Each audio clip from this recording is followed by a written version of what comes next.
Four Man Planners, it's Cindy Lou. So I wanted to talk about something that came up in our Facebook group. We have a closed Facebook group that's just for four-man planners, so we can ask our questions really openly and answer them candidly and not worry too much about, the drama that Facebook can cause sometimes. So here's a question from Snazzy Kazzy, and she asks, I don't know how other people feel about guilt and the plan. One of my plan men said that he really liked me on our second date, and even though he didn't initiate monogamy, I could tell he does meet the honest, loving, and willing criteria. Even though I don't feel ready to enter into a relationship, I feel guilty for seeing other men and the potential that this guy could get hurt. Am I just being a wuss? Now, okay, this is really great because we can just sort of talk about guilt in general for a moment. Guilt is a very strange feeling that we sort of use to self-regulate ourselves, right? Like we're generally, it's that we're doing something that we want to be doing, and then we feel guilty about it because there's somebody or something that would think that what we want to be doing is actually wrong somehow.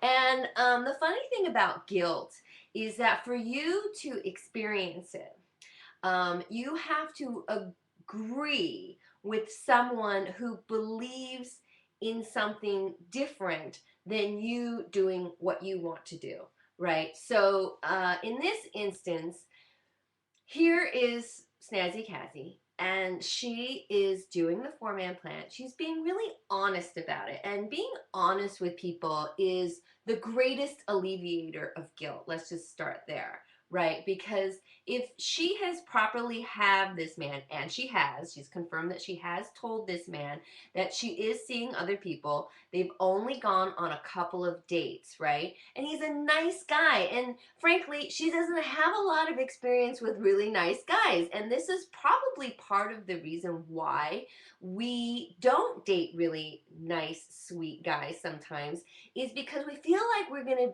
squash them like a bug, and we don't want to do that. So as we date around, it's almost, or even as we date in general, it's almost nice and easier to go out with assholes, basically, or guys who don't seem to care, because we don't have to worry about feeling guilty about hurting their feelings. We just have to worry about the fact that we're getting hurt all the time, because they're not honest, they're not loving, and they're not willing. So here we are at a new threshold as a four-man planner, going out with these like really sweet, honest, caring guys, and even on the first or second date, our natural instinct is to really want to protect them. But that comes at the cost of a really nasty feeling, which is guilt. Guilt takes up a lot of emotional energy, and it takes a lot of time, right? So I encourage you to think about who you're agreeing with when you feel guilty. Let's say that you are a Mormon or an ex-Mormon, right?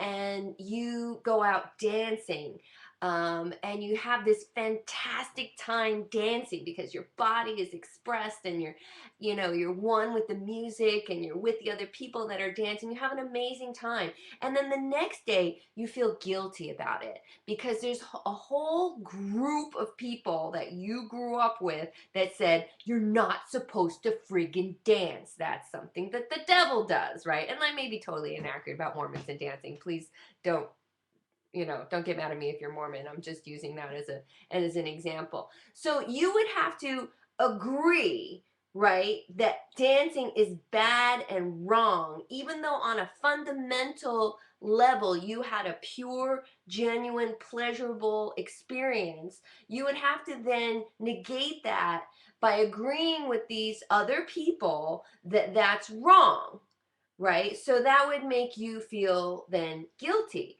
So what I want you to think about when you feel guilty is, who am I agreeing with?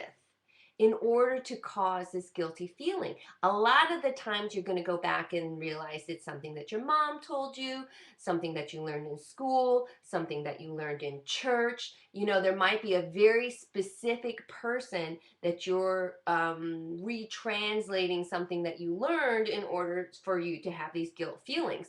But you might just want to think about, you know, maybe if you just didn't force yourself to agree with a point of view that you may probably have outgrown, that you wouldn't have to have these guilty feelings.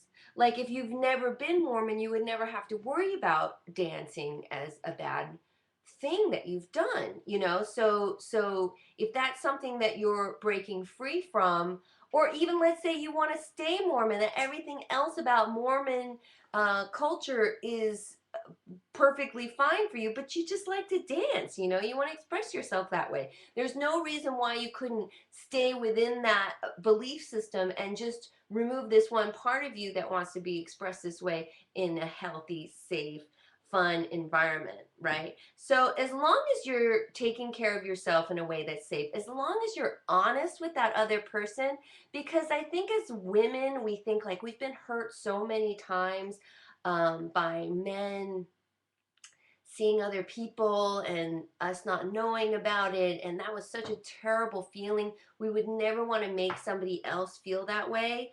There It's the honesty that removes that guilt from the offender, right? If that's what you are, which you're not. You're just a girl who wants to have a dating experience in which she learns and grows about herself. And let me tell you what you can do on the dates so you would have absolutely no guilt, okay? So to be guilt-free for any dating encounter, you must be present with that person.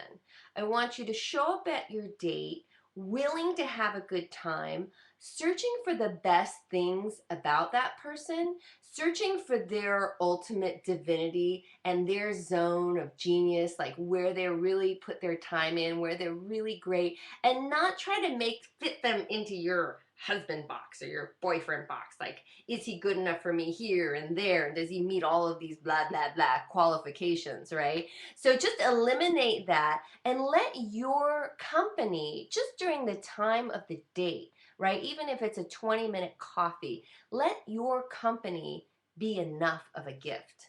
And even if it's an expensive dinner, if he's brought you flowers and gift, allow yourself to shine at the level that you are meant to shine at. Be authentically yourself, fully expressed, beautiful and loving, knowing that this guy doesn't have to be your boyfriend or your husband. He's another human being that, God bless it, is looking for a good time, right? So keep your knees together and have a wonderful time out there and be guilt-free. It's a total waste of an emotion. I know it seems like, you know, after we have a good time, we can sort of punish ourselves by feeling guilty afterwards and sort of pay for it that way. Don't pay for it that way. Just enjoy yourself, okay? All right, have a good time. And sorry I used rabbit ears a lot this time. I'm not sure why I did that. I guess I miss my puppets. I just miss me some puppets. And I hope this helps because guilt sucks and we don't need it. And it's for that, you know, it's for somebody else. It's not for you. And it's agreeing with somebody else that may not be you. All right? Have fun, girls. I'll talk to you soon.